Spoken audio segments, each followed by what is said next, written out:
The sound hit before anyone could process what just happened. A sharp, clean crack, cutting straight through the hum of the engines, through the soft clinking of champagne glasses, through every quiet conversation happening in that first-class cabin. And then nothing. Complete silence. A flight attendant stood there, chest rising, hands still raised, staring down at a small, gray-haired woman seated calmly in 2A. The woman didn't flinch, didn't cry, didn't even blink. She simply turned her head, slowly, and looked up with the kind of eyes that had seen far too much of the world to be rattled by someone like this. And in a voice so quiet it almost didn't exist, she said, "You have no idea who you just put your hands on." Nobody moved. Nobody breathed. Because something told every single person in that cabin that this was far from over. Who was this woman? And why did those 9 words terrify an entire plane into silence? Stay with me. This was Flight 447, a early morning departure out of John F. Kennedy International Airport, bound for Los Angeles. One of the busiest, most prestigious routes in American aviation.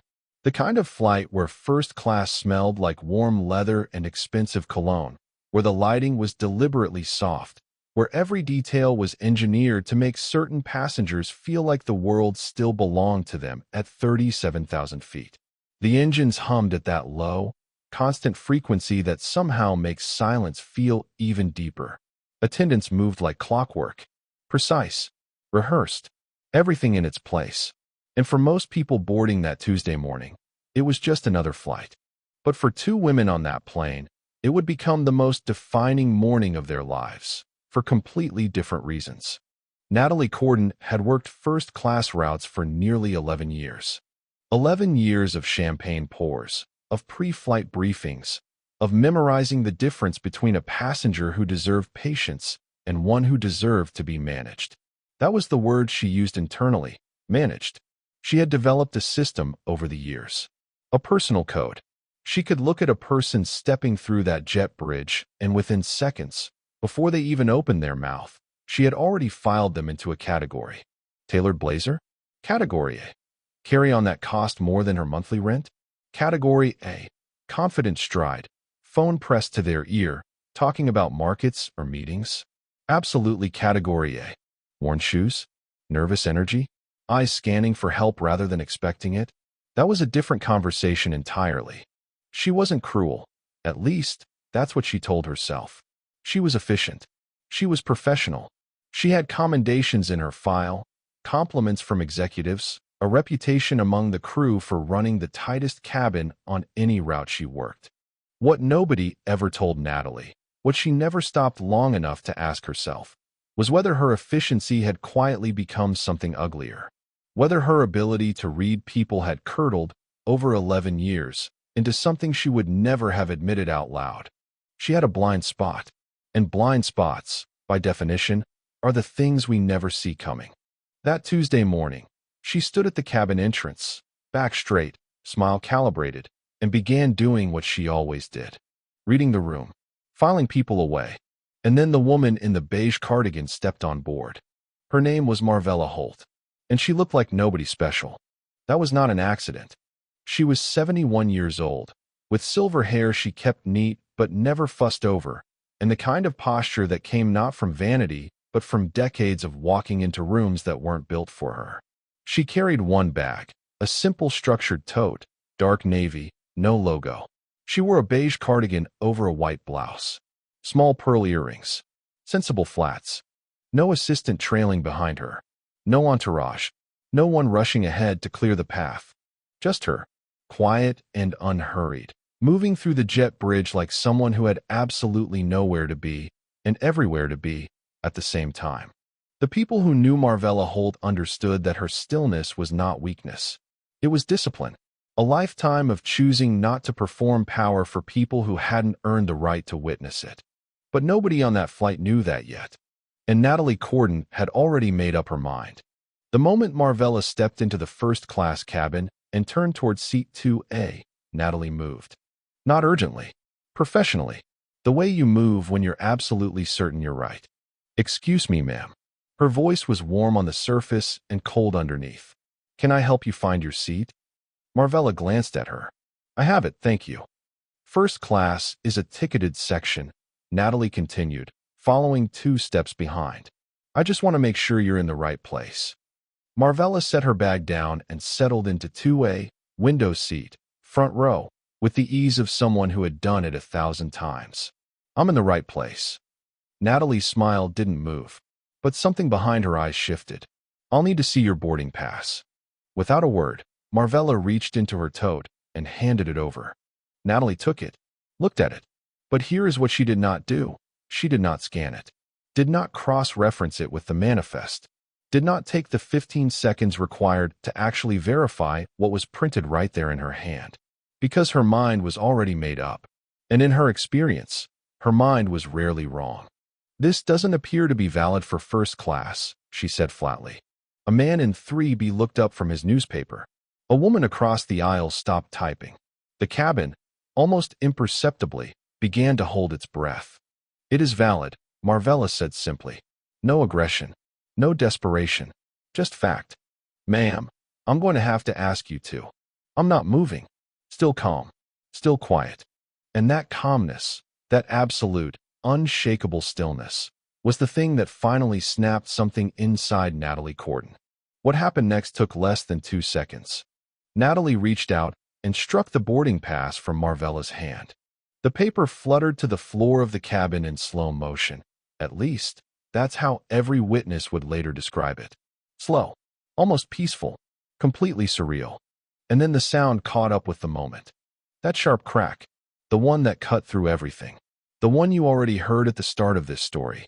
3 passengers gasped audibly. One woman pressed her hand over her mouth. A man halfway down the aisle stood up from his seat without realizing he had done it. Marvella Holt did not gasp, did not recoil, did not reach for her cheek. She turned her head, slowly, and she looked up at Natalie Corden with those quiet, weathered eyes. Eyes that had built something from nothing, that had fought battles most people never knew existed, and she said it. Then she folded her hands in her lap and waited. That was it. No threats, no tears, no escalation, just patience, the kind that only belongs to people who already know how the story ends. The cabin stayed silent. Nobody intervened. A businessman in 4A stared at his untouched drink. A young woman near the window pretended to look at her phone, but hadn't blinked in 90 seconds.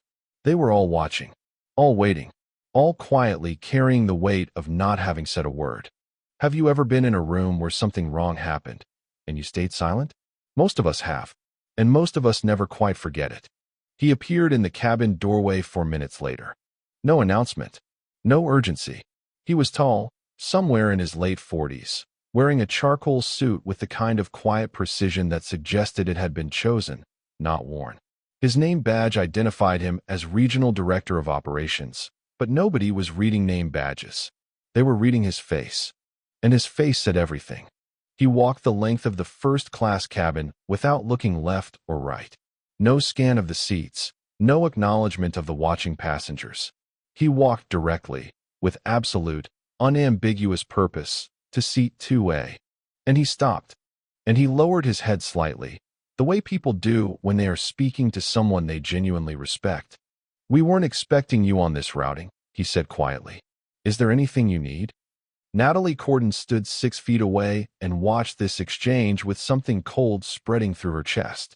Her certainty, that iron certainty she had carried since the moment she laid eyes on this woman, began, for the first time, to feel less like confidence and more like a ledge she had just walked off of without looking down. Who is she? Natalie heard herself whisper. The man in the charcoal suit turned slowly, and he looked at her the way people look at something they are deeply disappointed by. You don't know? The name came out quietly, almost gently. This is Marvella Holt. A beat. Founder and majority owner of Holt Meridian Airways. The airline. This airline. The planes, the routes, the uniforms, the contracts, the very cabin they were standing in, all of it traced back, ultimately, to the woman in the beige cardigan sitting in seat 2A with her hands folded in her lap. Natalie felt the floor tilt. Not metaphorically. Her body actually swayed, just slightly, and she put one hand on the headrest of the seat beside her to steady herself. Because the mind does strange things when it realizes, all at once, with no warning, that every assumption it made was not just wrong but catastrophically, irreversibly wrong. Marvella Holt let the silence sit for a moment. Then she looked at Natalie, not with fury, not with satisfaction, but with something far more uncomfortable than either. Genuine curiosity. "I want to ask you something," she said, "and I want you to think carefully before you answer." Natalie couldn't speak. If I had walked on this plane in a boardroom suit, would we be having this conversation? Nobody in that cabin breathed, because they all knew the answer. And so did Natalie. Before we get to what happened next, let us know in the comments where you're watching from. We'd love to hear from you. And if you're new here, hit that subscribe button right now so you never miss what comes next. The plane landed at LAX 2 hours and 40 minutes later. By the time the wheels touched the runway, 3 things had already been set in motion. Natalie Corden had been relieved of her duties mid-flight by the senior crew member, quietly, without drama, the way serious things are often handled. A formal incident report had been filed, and the regional director had spent the remainder of the flight in a hushed, steady conversation with Marvella Holt that nobody else was allowed to hear. What happened in the weeks after became something of a quiet reckoning within the airline. Natalie was not immediately terminated. That was Marvella's decision, and it surprised everyone who heard it. Instead, she was placed on a mandatory review program. Sensitivity training, yes, but more than that. A structured process where she was required to sit with what she had done, to trace it, to understand not just that it was wrong, but why it had felt so right in the moment. Marvella had seen enough of the world to know that firing Natalie would be easy, clean, satisfying even, but it wouldn't change anything. It would just move the problem somewhere else, onto someone else's flight, into someone else's cabin. She had built an airline on the belief that people could be better than their worst moment, if someone was willing to hold them to it. And Marvella Holt flew home that evening in a window seat. No fuss, no upgrade to a private terminal, no publicist waiting with a statement. Just a woman who had once again moved quietly through a world that kept underestimating her, and had let the truth do its own work. Some people build their power to show it. Marvella had spent a lifetime building hers to use it when it mattered most. So let me ask you something directly. If you had been sitting in that first-class cabin, if you had watched it happen, right there, 3 rows in front of you, what would you have done? Would you have said something? Stood up? Or would you have looked away and told yourself it wasn't your place? Be honest, because most of the people on that flight stayed silent. And silence, in moments like that, is its own kind of answer. And here is the question that I think matters even more. Have you ever made a Natalie mistake? Have you ever looked at someone and decided, in 3 seconds, exactly who they were and exactly how much they deserved? Most of us have. The difference is whether we ever stop long enough to ask ourselves why. This story is not really about a flight attendant and a billionaire. It is about the quiet judgments we make every single day about people we have never taken the time to know. About the assumptions we dress up as instinct. About the dignity we withhold from people who don't present themselves the way we expect power to look. Marvella Holt didn't need anyone on that plane to know her name. She just needed to be treated like a person. That's not a high bar. And yet, if this story stayed with you, if it made you think about someone in your life you may have underestimated, or a moment where you stayed quiet when you should have spoken, share it below. Those are the conversations that actually matter. And if you're not subscribed yet, do it now.